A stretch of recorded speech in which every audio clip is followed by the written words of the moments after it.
Are incursions across our borders considered an act of war? Is theft of property from another country a reason for an airstrike? Billions of dollars have been sent to Israel, Ukraine, Lebanon, and Palestine. What about protecting our borders? Take a look at this. This is Dark Star 44. On to a News Nation exclusive as our crews continue to uncover the stunning tactics used by some of the world's most dangerous criminals. Officials we've spoken with now say the Mexican cartel using drone disruptors to interfere with efforts to secure our southern border. Let's bring in border correspondent Ali Bradley live for us in Houston with a new alert for the men and women on the front lines of this crisis. So Ali, bring us up to speed on this latest cartel tactic.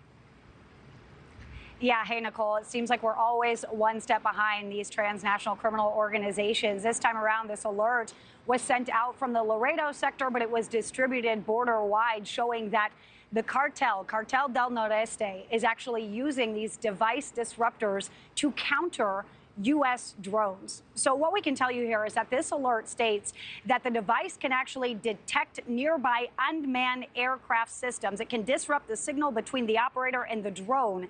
Now, this is what happens. The loss in signal will result in aircraft failure, and that drone will crash. Images shared that were found on a seized CDN member's cell phone are what you're looking at here right now. So how exactly do these work? Well, drone jammers send strong signals to the same frequency as a drone's control signals, which drowns out the communication between the drone and its operator. A clear problem, obviously, that causes the drone to lose control or become non-functional. Drone jammers can be stationary devices mounted or built into gun-like devices. They can radiate their signal in a cone or 360 degrees. Got a pretty good reach there. Now, the most effective drone jammers can work from up to about a mile away. They're more effective as the pilot's remote gets further from the drone, though. These jammers can be used as a second line of defense in conjunction with drone interceptors. If a drone jammer slows a drone down, it can make it easier for an interceptor to take it down. The Border Patrol Union tells me that it's frustrating, but it's not surprising.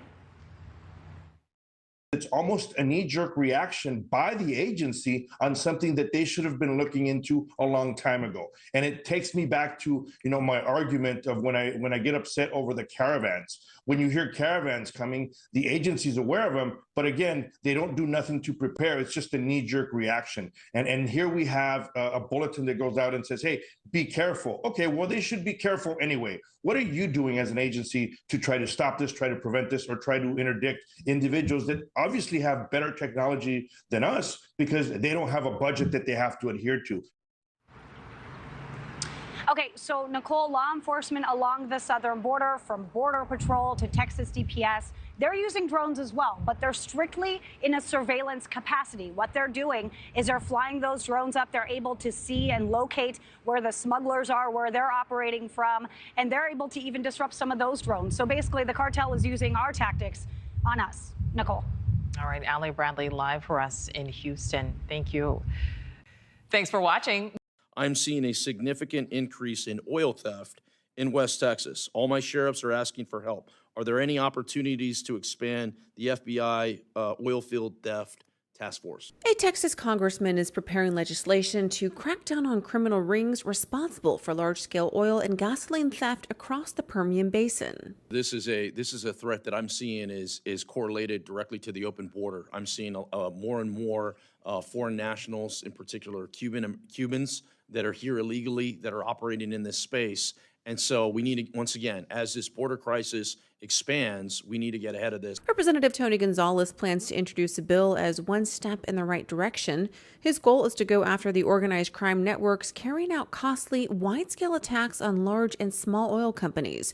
West Texas is the country's largest oil producer. The Washington Examiner was the first to report the rise in oil theft linked to organized crime groups. These groups were reportedly recruiting illegal immigrants to help steal from Texas oil companies. Drilling rigs can each contain millions of dollars worth of oil. Trucks are then able to haul hundreds of thousands of dollars worth of oil per load. Trucks have been hijacked along with expensive equipment getting stolen from sites sold for copper pieces. Tracking stolen oil and being able to prosecute prosecute those involved is one of the future steps Gonzalez would like to see law enforcement be able to pursue.